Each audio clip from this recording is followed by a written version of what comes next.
नमस्ते, प्रणाम। मेरे यूट्यूब चैनल पे आप लोग का स्वागत है। और देखिए, मैं बहुत सुंदर सा एक विवाह गीत सुना रही हूँ। बहुत सुंदर, श्री रामचंद्र जी जब जा रहे थे सीता को ब्याहन, तब का गाना है ये। आप लोग सुनिएगा और सुन के लाइक सब्सक्राइब कमेंट जरूर करिएगा। कमेंट करके बताइएगा कि मेरा गाना आप लोग को कैसा लगा।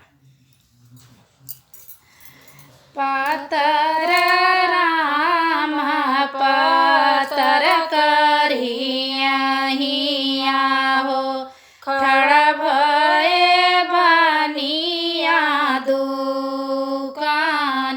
पातर राम पातर करिया हो, खड़ा भये बनिया दुकान। किया तू ही ले बेटा खैरा सो पड़िया हो। किया हो माघैया ढोली पान। किया तू ही ले बेटा खैरा सो पड़िया हो। किया हो माघैया ढोली पान। नहीं हम लेबै बनी खैरा सो पड़िया हो। नहीं माघैया ढोली पान। नहीं हम लेबै बनी खैरा सो पड़िया हो। नाही माघैया ढोली पान। हम तो जले बानी शुभ कैसे दूरवा हो। सीता बियाहन जब हम तो जले बानी शुभ कैसे दूरवा हो। सीता बियाहन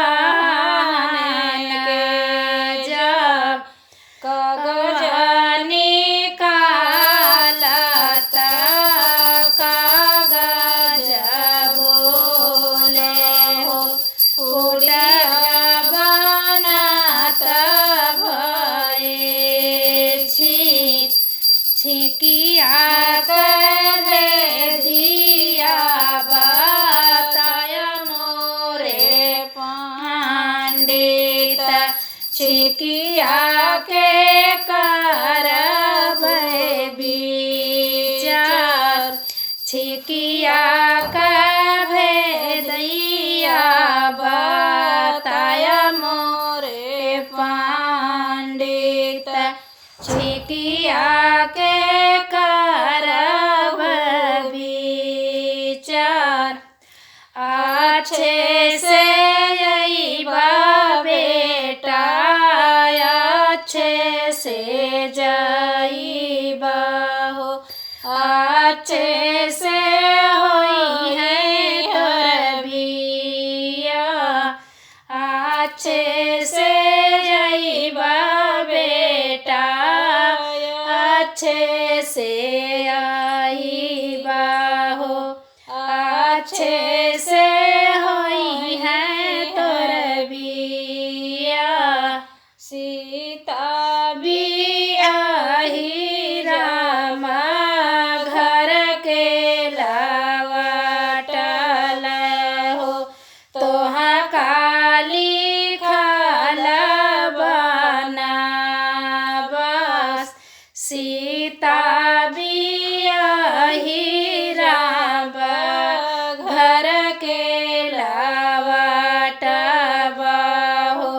तोहा काली खाल बनाबस। कैसा लगा मेरा गाना? आप लोग सुन के जरूर बताइए। विवाह गीत।